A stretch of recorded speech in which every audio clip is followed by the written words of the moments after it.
Hi, I'm Eloise Goulder, head of the Data Assets and Alpha Group here at JP Morgan. And today I'm so pleased to be joined by Chris Andrew, who is head of market structure and regulatory change here in EMEA. So Chris, thank you so much for joining us here today. It's really great to be back again, Eloise. Thank you for having me. And in fact, Chris, this marks our fifth discussion together on this podcast series. And we've always touched on market structure, and time again, you've spoken about this demise in European volumes and turnover ratios. The fact that over the last 5 or 10 years, while US volumes and Asian volumes as a whole have been ticking higher, European volumes and turnover ratios have just been on the decline. And so, Chris, what a brilliant time to be talking with you again, because of course this year so much has changed. Not only have European equity markets outperformed US equity markets, but we've also, as far as I understand, seen this tick higher in European volumes. So, Chris, can you start by providing the backdrop and telling us what you really have seen? Yes, so I remember last time we talked, we discussed whether there was going to be a catalyst that might refocus investors on European equities a little more.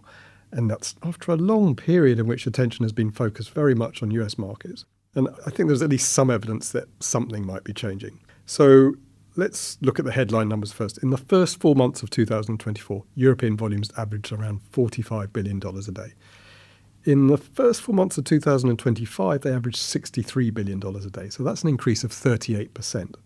And you really start to see that change build from mid-February onward. And that's following J.D. Vance's speech at the Munich conference and then going into the German debt brake announcement. Then, of course, you have the US reciprocal tariff announcement on April the 2nd, which caused a spike in global trading volumes. And with that, we saw intraday volatility levels that were comparable to what we saw during the onset of the COVID-19 pandemic. So we really have seen quite a remarkable pickup in volumes here in Europe, up a full 38%. Can I just check, have currency moves impacted that number at all, in that we've seen a relative dollar decline and euro strength? Yes, the dollar's probably down about 9% this year, and those volume numbers I gave were in dollars, so that's absolutely contributed to that. One way that we can control that is by using the turnover ratio. So we take that dollar turnover and divide it by the dollar capitalization of the shares in question, we get something that is currency neutral.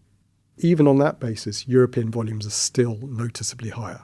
The other thing we need to control for is volatility. In other words, is trading only higher because there's more volatility, more news flow, or have volumes increased structurally beyond that? So just to control for that volatility, I plotted some scatter diagrams showing the turnover ratio in each trading day in 2025 so far, and showed that against the 15-minute volatility for each day.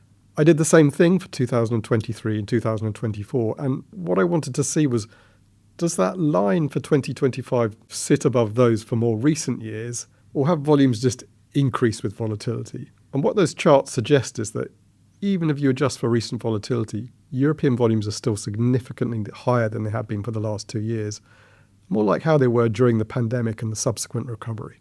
And have there been particular countries or sectors that have really driven this increase?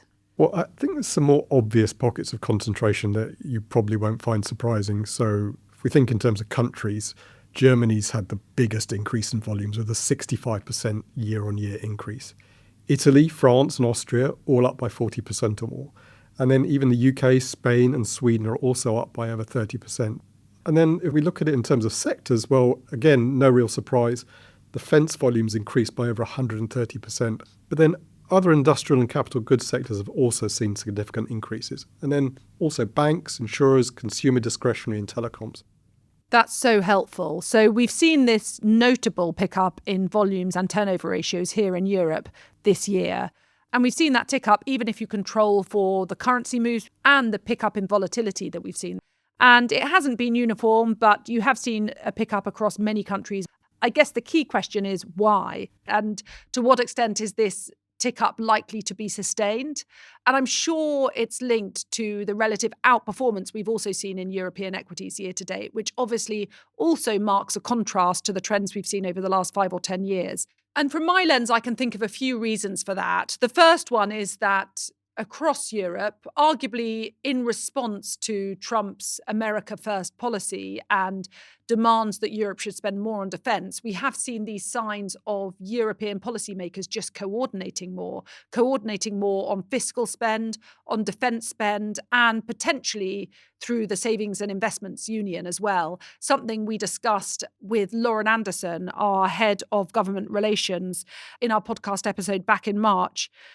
And then second of all, this increase in fiscal and defence spend in Germany in particular, we think has a positive impact on GDP growth. In fact, our economists have upgraded their German GDP forecast for 2026 by a full percentage point as a result of these policy changes. They're now expecting 1.2% GDP growth in Germany in 2026 as a result.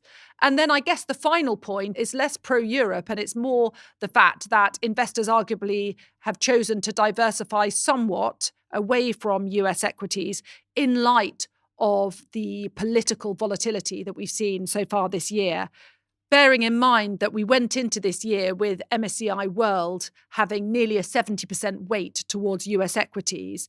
And not only have we seen US political volatility and tariff discussions and the potential impact on US GDP growth as a result of that, but we also, prior to many of those announcements, saw DeepSeek's AI model released and the success of that, and question marks, I guess, around the relative leadership of the US tech and AI industry in the face of competition from abroad. So I think from a risk management perspective alone, there have also been arguments to diversify away from US equities.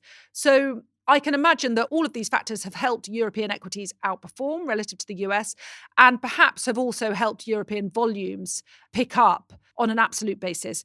Chris, do you have any thoughts on these points? And which of the arguments I've just given do you find to be the most persuasive?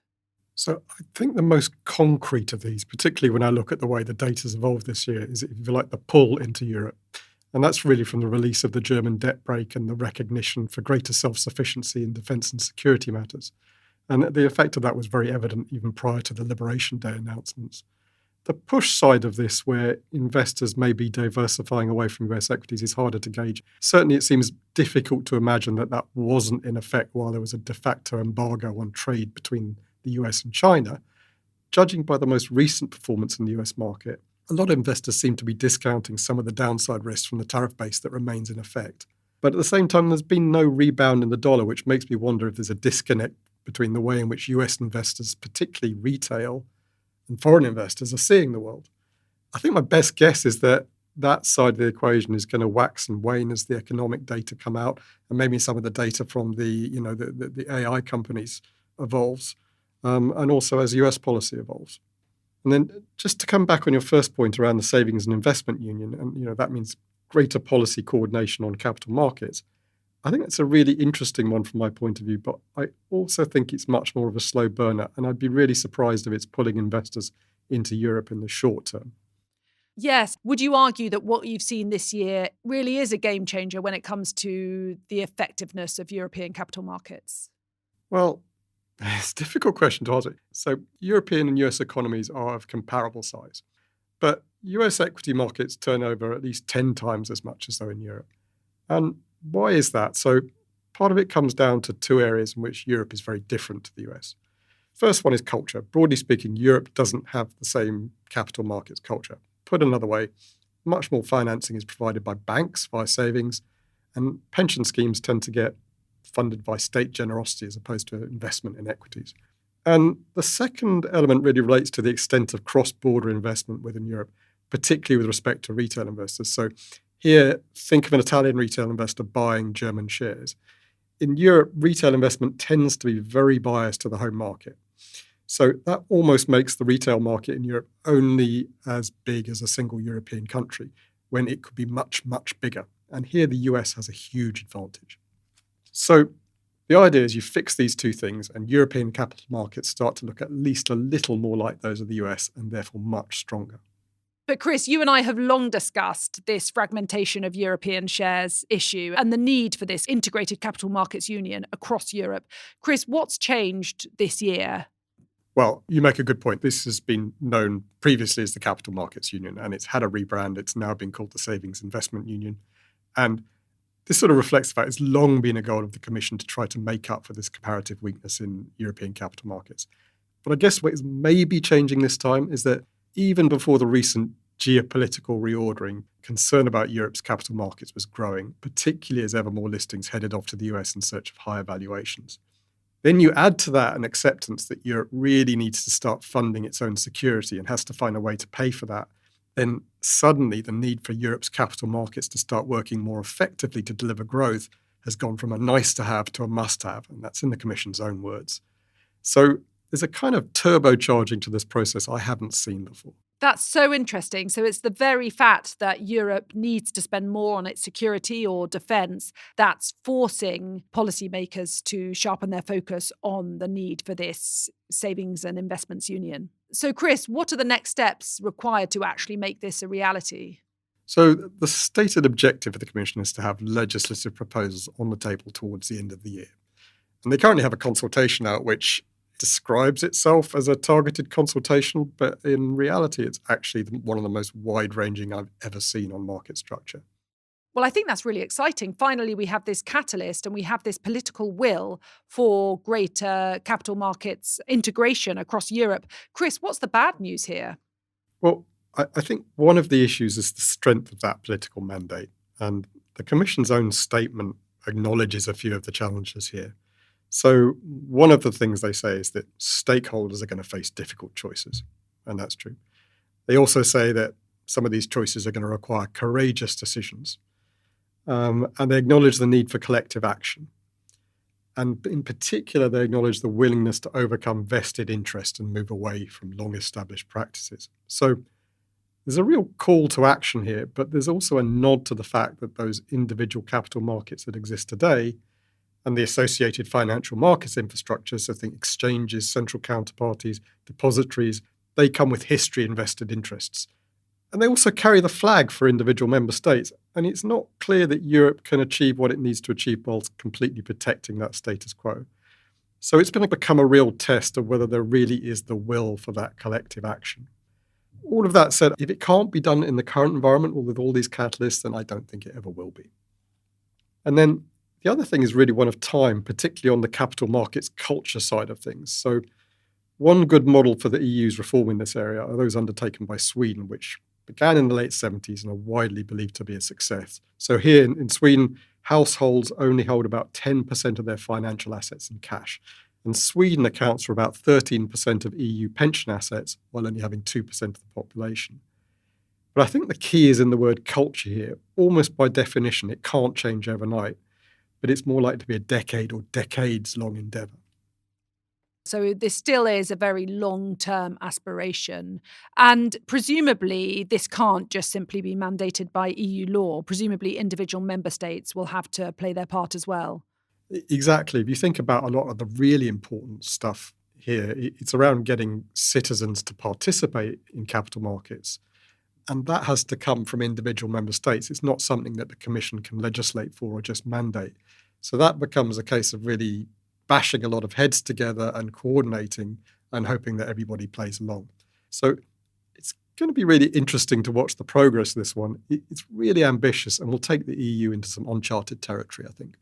Thank you, Chris. So taking a step back, we've seen this increase in volumes and turnover ratios in Europe. We've seen that increase even if you control for the higher volatility that we've seen this year and the stronger currencies you've seen here in Europe. We've posed several reasons why this might have happened, also reasons that help explain why European equities have outperformed US equities year to date. I guess the real question coming out of all of this is what's next?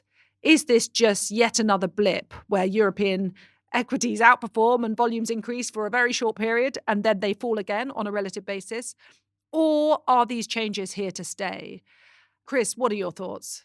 Well, I'm probably not known for my optimism. So sadly, I think the best I can say is that we might be seeing the start of something, particularly if we start to see negative data come out of the US in response to tariffs and European reform continues apace. Then I think this could be sustained. I think the flip side of that is that US policy normalizes. and at the same time, Europe's appetite reform diminishes, or the sense of urgency diminishes, or it runs into political quagmire, then yes, it could be just a blip. And on my side, I'd agree that this could be the start of something more optimistic for Europe. We've definitely seen some seeds of structural changes here in terms of greater policy coordination and a greater will for the Savings and Investments Union. And then my other point would be there's really two questions. One is US exceptionalism here to stay, or does it wane on the basis that investors are choosing, as they have done year to date, to diversify somewhat away from the US? And it's an entirely different question as to whether Europe is the net beneficiary of that, because, of course, there are other economies that have also outperformed year to date, for what it's worth, across Asia and across Latin America, that could also disproportionately benefit from many of these dynamics. So I think it's a very complex one, but really helpful to hear, Chris, from your market structure and your regulatory perspective, where there have been some real, genuine seeds of change here in Europe. So, Chris, thank you so much for walking through all of this with us here today. Thanks for having me, Eloise. I've really enjoyed being here. Thank you also to our listeners for tuning in to this bi-weekly podcast series from our group. If you'd like to access Chris's work, do get in touch with one of us, or indeed through your sales representative here at JP Morgan. Alternatively, please do go to our website at jpmorgan.com/market-data-intelligence. And there you can always send us a message via the Contact Us form. And with that, we'll close. Thank you.